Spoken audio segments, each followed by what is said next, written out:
අම්මා නොගයන කවි පෙළ.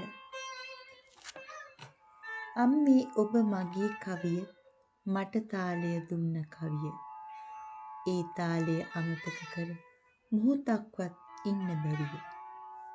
අම්මේ ඔබ මියැදිනියා විටකදී අමතකව ගියා. ලොව හැමතැන රසය තියා ඒ හැමතැන අම්මේ ඔයා.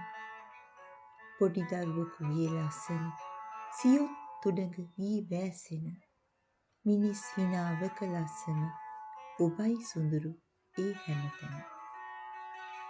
කියන හැම වදනට රස කවියක් ඔබට තිබුණ. ඒ කවි රස ඇඟ හමවිද අම්මේ මා හිතට දැනුණ.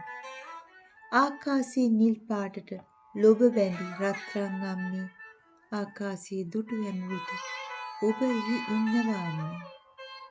ආකාශයේ විතරට උස ආදරෙකී ලෙස බාලේ අත් ඔසවා ඔබට කියන නිමක් නැතැයි ආකාශේ.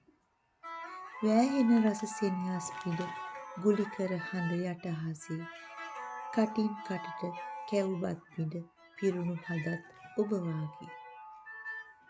පුතුසුර තල් කර සනසන වදන් ඔබේමයි අම්මේ. ඔබේ සෙනෙහස මියදුනේ නෑ මම එය ගත්තා අම්මේ. හිනා සලන හැම මුවගම ඔබේ කරුණාවයි අම්මේ.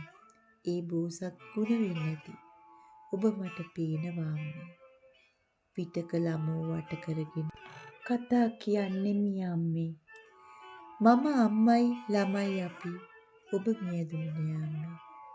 පොඩි උන් ඒ කතා අසා සැනසී පෙන්වති පෙම්මා.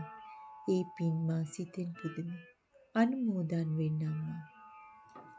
දමා ගියේ කය පමණයි රස කිරි මට පෙව්වා අම්මේ. ඔබ තාලය සිත ළඟමයි මට තනියක් නෑ අම්මේ. නිවන් දකින තුරු සසරේ මනුලෝ ඉපදෙන්න අම්මේ. දුක ඇති ලොව සිනාසෙන්ට තාලේ කියා දෙන්න අම්මේ.